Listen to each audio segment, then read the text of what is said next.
Остров Магарец е един от беленските острови в река Дунав. В годините на московския терор у нас, там са заровени телата на хиляди убити от концлагера на съседния остров Персин, както и от зловещия концлагер Слънчев бряг край Ловеч. Оцелели разказват, че хората са умирали от побоища и разстрели, глад и болести. Телата са оставени на плитко, така че да могат диви животни и прасета, както и водите на Дунав, да заличат престъпленията на московските слуги. В началото на 80-те архитект Иван Стефанов е натоварен да строи резиденция на Живков на острова. В самия край на строителството той става случайно свидетел на нещо страшно. От преврата срещу Живков и началото на така наречения преход в 89-та година няма нито един осъден за престъпленията на режима, а паметта за невинните жертви постепенно изчезва. Какви зверщини са ставали? Какви неща гледах, слушах, от началото не вярвах, но настъпваха моменти, когато ща вярвах. Беше някъде в началото на 80-те години, един ден при мен идват двама, влизат в офиса ми. Ти ли си бе? Аз съм. Обличай се, тръгваме. Къде няма да тръгна? На вратът ми висеше условна присъда за незачитане партията 6 години. Смъкнаха ме, натикаха ме в една Волга и потеглиха. Никой нито дума не казва къде. Защо? Тръгнахме по пътя за Руси. Штрака ми мозъка, Боже мой, на едно кръстовище, напред ли ще продължим, налево ще ли завием. Штрака ми, кипито. И като че това щакане не е било напразно, че точно на това кръстовище в селцето Българение колата спря. Там чакаха 3 полицейски коли. Милиционерска. Аз така си ги наричам полицейска. Нещо се побърбраха, нещо се питаха, аз не чувам и тръгнахме. И вече нямаше никакво съмнение къде ме водят. Защото по уния времена да имаш условна присъда, достатъчно е да кихнеш на публично место и да я приведат в реалност. Тръгнахме към Белене. Спряхме пред сградата на милицията. Излезе шефът, познавам го. Излезоха и някакви други, нещо бъбрика, нещо правиха. Пак се качихме в колата, но колата вместо към мостът на острова, сви вляво, спря на малкия пристан, там не чакаше малък катер, 10 на 15 места. Патрулния кораб на милиционерите. Влязохме вътре. Няма и 10 на минути, защото разстоянието съвсем късо. Зигзаг налево надясно и спря на малкия остров на Магареца. Никой нито дума не ми казва защо не водят. Той ни питам. Спряхме там. Имаше съществуваща сграда 2 етажа, нещо като ловно представителство за почерпване, за хапване на началници и до нея е някакъв започнат нов строеж. Като влязохме там, показаха ми, представиха ми кои са, двамата от тия, които бяха дошли от някъде, ги представиха като членове на ЦК, на партията. Извикали ме, не ми казват докарали, извикали ме, че тук на това место, по решение на другаря Живков, трябва да се построи резиденция приемна, където да могат да се срещат с другаря Чаушеско и да се споделят. Има ли някакъв проект? Започнали, но като изградили първият етаж, то нищо не ставало, някакво безобразие и затова му викат и му уведомяват, имам 3 месеца. И проект изпълнение, защото в началото някъде на декември това трябва да се открие. И работата започна. Там на място, там чертаем, там мисля, там променям. Строителите ми са затворници, всичките. Идваха в укъсаните техни облекла. Беше страшно да ги гледаш. По едно време викаме един шеф, слушай, не може ли тия хора с няколко прилични дрехи, то ми действа на психиката на мене, бе. Айде, бе, с психиката ще съобразяваме. Казах какво да правя. Построиха сградата. Остава дни до откриването. Малко преди това ме помолиха, думата е точна,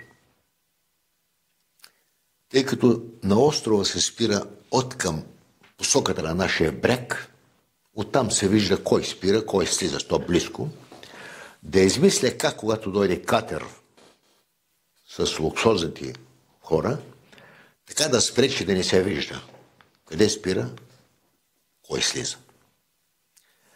И аз умувах кратичко, острова около 300 декара, гористо едно такова кръгло, няма и метър над земята, и наредих гората се просече нещо като канал, катерите да влизат вътре. И започнаха. Един ден, като отивам пък, гледам нещо, което ме беси. Канализацията от сградата, всички проекти, минава под земята. Да се не вижда. На нашата сграда, на новата, на моето творение, канализацията минаваше на около 50, 60, 70 см, зависимо от гърбовете, на бетонови трупчета над земята. Красива гледка, грозна гледка. Тръба е такава някъде към 15-20 см. Кипнах. Питам шефа на полицията, на милицията. Не? Кой си е позволил да прави нещо? Така се наложи. И нищо не ми каза. Аз тръгнах по канала да видя докъде отива. Не минахме 30 на 40 метра, точно там, където копаят още за каналът, боботеше огромна машина. Загребва, дига, изхвърля страни. Загребва, изхвърля. Гледах и онемях. Откачих ли? Лошо виждам ли? От лопатата падаше не само пръст. От лопатата отново загреба. Този път вече видях. От нея се изсипаха черепи и кости. Настръхнах. Бях видял нещо, което никога не трябваше да видя. Нещо, което такива като мене, отсъдени по нареждане на партията, нито да виждат, нито да чуват, още по-малко да говорят.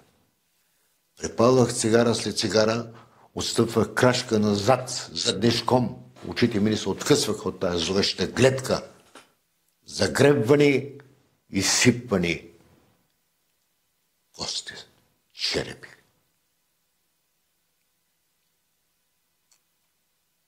Съзнавах, че е възможно от тук да не изляза. Бях видял нещо, което не трябваше да виждам. Честичко употребявам израза за майтап, за отеха или за смях. Питам се, куцозлие ли съм, късметлие ли съм? И в този момент усетих една ръка, тупна на рамото ми. И един глас изрече. Нищо не си видял. Хвана ме под ръка и ме изведи. Началникът на милицията в Белене. Петър Ръжев. Никога няма да забравя това. Нищо не си видял. По-късно разбрах, знаех, че убитите на острова там ги захвърляли. Убитите в Слънчев бряг, в Ловеч, от цигари на Шахо или от серберите на новата власт. С камиони са ги закарвали и са ги хвърлили там. Там аз направих пантеон. Без да искам. Правех резиденция на Тошо, но това стана пантеон. После чух, че го направили след 90-та година. Нещо като клавине. Там, по време на строежа, малко след строежа, при довършителните работи, ми се случва още една гледка, още един случай, който няма да забравя. Вътре на стълбището, на стената, предвиждах отгоре до долу през етажите да направим един огромен ветраж, който да бъде като огън, който отдолу тлее в полутъмно, нагоре свети и висела. Витражът го поръчах на един от големите мои приятели, един от най-големите ни художници, а би казал най-добрият ни витражист, Никола Буков. Букчето, така се му вика. Когато направи проекта и го представихме в Държавната комисия, и Букчето показа проекта, всички станаха прави. Приеха го. Но там Букчето чу нещо друго.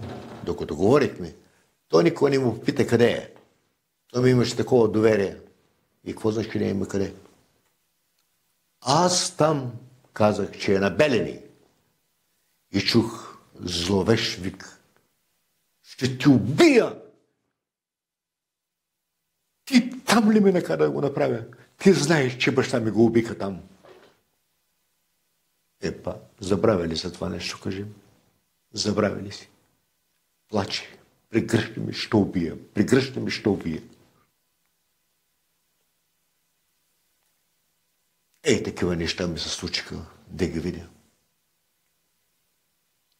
Такива неща ми се случиха, да слушам по някой път. Страшни неща са. И най-тъжното, би казали най-зловещо е, че един народ, който честичко се репче, че бил велик, не иска да знае тези неща. Не иска да знае, че по уния тъмни, зловещи времена непосредствено след 9 бяха избити ужасяващо голям брой хора, едни от най-талантливите, най-способните ни личности. Когато излезе серията за историята ни, книгите на Стефан Цанев, той цитираше ужасяващ брой избити. Къде ли не? Но още по-страшното беше в финалът на този му пасаж от книгата, цифрата от 700 000 души съдени и минали през затвори по време на соцсарая. Аз бях един от тях.